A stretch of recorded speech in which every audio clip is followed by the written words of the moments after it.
Hello दोस्तों, स्वागत है आप सभी का आपके अपने यूट्यूब चैनल पे। कैसे हैं आप सब?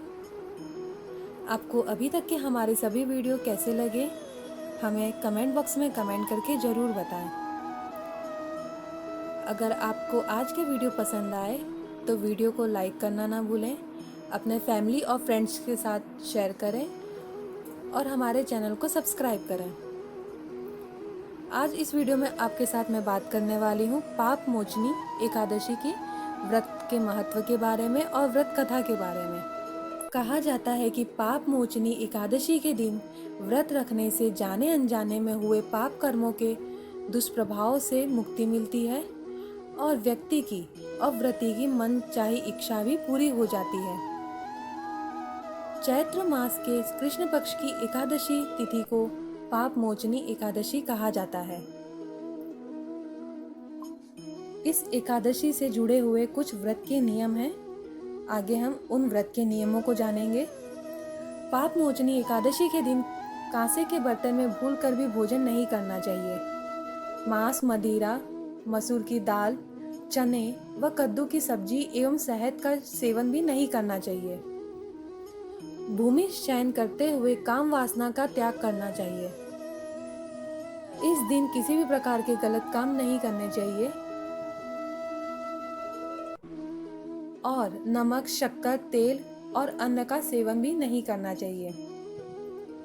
पाप मोचनी एकादशी के दिन व्रत रखकर भगवान श्री हरि विष्णु का पंचामृत से स्नान, पंचामृत 5 अमृत दूध, दही, घी, शहद, शक्कर को मिलाकर पंचामृत बनाया जाता है। इस पंचामृत से मनुष्य के द्वारा जाने अनजाने में हुए पाप कर्मों से दुष्फल के मुक्ति मिलती है। इस पंचामृत से श्री हरि विष्णु का स्नान कराने से मनुष्य के द्वारा जाने अनजाने में हुए पाप कर्मों के प्रभावों से मुक्ति मिलती है। आगे हम इस एकादशी व्रत की कथा को सुनते हैं। अर्जुन ने कहा, हे कमल नयन, मैं ज्यों-ज्यों एकादशियों के व्रत की कथा सुन रहा हूँ, त्यों-त्यों मुझे अन्य एकादशियों के व्रत की कथा सुनने की जिज्ञासा बढ़ती जा रही है। हे मधुसूदन, अब कृपा करके आप चैत्र माह के कृष्ण पक्ष की एकादशी के विषय में बतलाएं। इस एकादशी का क्या नाम है, इसमें किस देवता की पूजा की जाती है और इस व्रत का क्या विधान है। हे कृष्ण, मुझे यह सब आप विस्तार पूर्वक बताने की कृपा करें। भगवान श्री कृष्ण ने कहा, हे अर्जुन, एक बार यही प्रश्न पृथ्वीपति मानधाता ने लोमश ऋषि से किया था।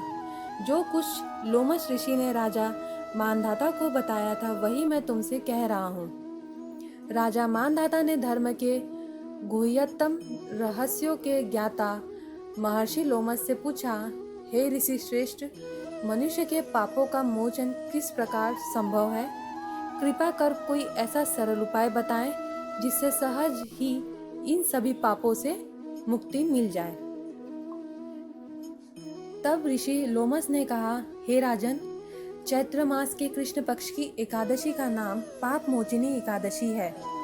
उसके व्रत के प्रभाव से मनुष्यों के अनेक पाप नष्ट हो जाते हैं। मैं तुम्हें इस व्रत की कथाओं को सुनाता हूँ, ध्यान पूर्वक इसको सुनो। प्राचीन समय में चैत्र रथ नामक एक वन था। उसमें अप्सराएं किन्नरों के साथ विहार किया करती थीं। वहाँ सदैव वसंत का मौसम भी रहता था और तरह तरह के उधर पुष्प खिले रहते थे। कभी कभी गंधर्व कन्याएं विहार किया करती थीं, कभी कभी देवेंद्र अन्य देवताओं के साथ भी घुमा करते थे। उसी वन में मेधावी नाम के एक ऋषि भी तपस्या में लीन रहते थे। वे बड़े ही शिव भक्त थे।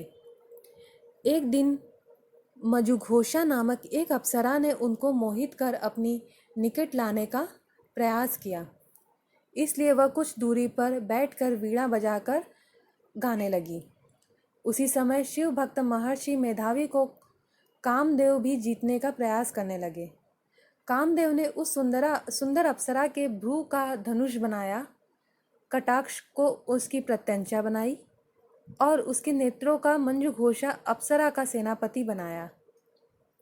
इस तरह कामदेव अपने शत्रु भक्त को जीतने को तैयार हुए। उस समय महर्षि मेधावी भी युवावस्था में थे और काफ़ी तंदुरुस्त थे। उन्होंने यज्ञोपवीत तथा दंड धारण कर रखा हुआ था। वे दूसरे कामदेव के समान ही प्रतीत हो रहे थे। उस मुनि को देखकर कामदेव के वश में हुई मंजू घोषा ने धीरे धीरे मधुर वाणी से वीणा पर गायन शुरू किया। तो महर्षि मेधावी भी मंजू घोषा के मधुर गाने पर तथा उसके सौंदर्य पर मोहित हो गए। वह अप्सरा मेधावी मुनि को कामदेव से पीड़ित जानकर उनके पास जाने लगी। महर्षि मेधावी उनके सौंदर्य पर मोहित होकर शिव रहस्य को भूल गए और काम के वशीभूत होकर उनके साथ घूमने लगे। काम के वशीभूत होने के कारण मुनि को उस समय दिन रात का कुछ भी ज्ञान न रहा और काफ़ी समय तक वे घूमते रहे। तदुपरांत मंजू घोषा उस मुनि से बोली, हे ऋषिवर, अब मुझे बहुत समय हो गया है, अतः स्वर्ग जाने की आज्ञा दें। अप्सरा की बात सुनकर ऋषि ने कहा, हे मोहिनी, संध्या को तो आई हो, प्रातःकाल होने पर तुम चली जाना। महर्षि ऋषि के ऐसे वचनों को सुनकर अप्सरा उनके साथ घूमने लगी। इसी प्रकार दोनों ने साथ साथ बहुत समय बिताया।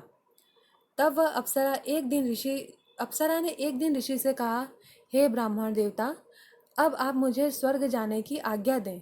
मुनि ने इस बार भी वही कहा, हे अप्सरा, अभी ज़्यादा समय व्यतीत नहीं हुआ है, कुछ समय और रुक जाओ। मुनि की बात सुनकर अप्सरा ने कहा, हे ऋषिवर, आपकी रात तो बहुत लंबी है, आप स्वयं ही सोचिए कि मुझे आपके पास आए कितना समय हो गया है, अब और ज़्यादा समय रुकना ठीक नहीं। अप्सरा की बात सुनकर ऋषि मुनि को बोध हुआ और वह गंभीरतापूर्वक विचार करने लगे। जब उन्हें समय का ज्ञान हुआ तो उन्हें ख्याल आया कि ऐसा करते करते 57 साल बीत चुके हैं। तो उस अप्सरा को वह काल का रूप समझने लगे। इतना ज़्यादा समय भोग विलास में व्यर्थ चला जाने पर उन्हें बड़ा ही क्रोध आया। अब वह भयंकर क्रोध में जलते हुए उस तप नाश करने वाली अप्सरा की तरह भ्रुकुटी तान कर देखने लगे। क्रोध से उनके अधर कांपने लगे और इंद्रियां बेकाबू होने लगी। क्रोध से थरथराते स्वर में मुनि ने उस अप्सरा से कहा, मेरे तप को नष्ट करने वाली हे दुष्टा, तू महापापी और बहुत ही दुराचारिणी है, तुझ पर धिक्कार है। अब तू मेरे श्राप से पिशाचिनी बन जाएगी। मुनि के क्रोधयुक्त श्राप से वह अप्सरा पिशाचिनी बन गई। यह देखकर वह व्यथित होकर बोली, हे ऋषिवर, अब मुझ पर क्रोध त्याग कर प्रसन्न हो जाइए और कृपा करके बताइए कि इस श्राप का क्या निवारण है। विद्वानों ने कहा है कि साधुओं की संगत अच्छा फल देने वाली होती है और आपके साथ तो मेरे बहुत से साल बीते हुए हैं, अतः अब मुझ पर आप अपनी प्रसन्नता बताएं और अन्यथा लोग कहेंगे कि एक पुण्य आत्मा के साथ रहने पर मंजू घोषा को पिशाचिनी बनना पड़ा। मंजू घोषा की बात सुनकर मुनि को अपने क्रोध पर अत्यंत ही ग्लानि हुई और साथ ही अपनी अपकीर्ति का भय भी हुआ, अतः पिशाचिनी बनी। उस अप्सरा से मुनि ने कहा, तूने मेरा बड़ा ही बुरा किया है, किंतु फिर भी मैं तुझे इस श्राप से मुक्ति का उपाय बताता हूँ। चैत्र मास के कृष्ण पक्ष की जो एकादशी है उसका नाम पाप मोचिनी है। उस एकादशी का उपवास करने से तेरी पिशाचिनी की देह से मुक्ति हो जाएगी। ऐसा कहकर मुनि ने उसको व्रत का सभी विधान समझाया। फिर अपने पापों का प्रायश्चित करने के लिए वे अपने पिता ऋषि के पास गए। ऋषि ने अपने पुत्र मेधावी को देखकर कहा, हे पुत्र, ऐसा क्या किया है कि तूने कि तेरे सभी पाप नष्ट हो गए हैं, जिससे तुम्हारा समस्त तेज मलिन हो गया है। मेधावी मुनि ने शर्म से अपना सिर झुकाकर कहा कि हे पिताश्री, मैंने एक अप्सरा से रमण करके बहुत बड़ा पाप किया है। इसी पाप के कारण संभवतः मेरा सारा तेज और मेरा सारा तप नष्ट हो गया है। कृपा करके आप इस पाप से छूटने का उपाय बतलाएं। तभी ऋषि मुनि ने कहा, हे पुत्र, तुम चैत्र माह के कृष्ण पक्ष की पाप मोचनी एकादशी का विधि तथा भक्तिपूर्वक उपवास करो, इससे तुम्हारे सभी पाप नष्ट हो जाएंगे। अपने पिता के ऐसे वचनों को सुनकर मेधावी मुनि ने पाप मोचनी एकादशी का विधि पूर्वक व्रत किया। उसके प्रभाव से उनके सारे सभी पाप नष्ट हो गए। अप्सरा भी पाप मोचिनी एकादशी का उपवास करी और उसे पिशाचिनी की देह से मुक्ति मिली और पुनः अपना सुंदर रूप धारण करके वह स्वर्गलोक चली गई। लोमश मुनि ने कहा, हे राजन, इस पाप मोचिनी एकादशी के प्रभाव से समस्त पाप नष्ट हो जाते हैं। इस एकादशी की कथा से श्रवण व पठन करने से 1000 गौदान का फल प्राप्त होता है। इस उपवास को करने से ब्रह्म हत्या करने वाले, स्वर्ण चुराने वाले, मद्यपान करने वाले आदि भयंकर पाप भी नष्ट हो जाते हैं और अंत में स्वर्गलोक की प्राप्ति होती है। तो यह थी पाप मोचिनी एकादशी से जुड़ी हुई बड़ी ही रोचक कथा। तो दोस्तों, आज का ये वीडियो आपको कैसा लगा, हमें कमेंट बॉक्स में कमेंट करके ज़रूर बताएं। धन्यवाद।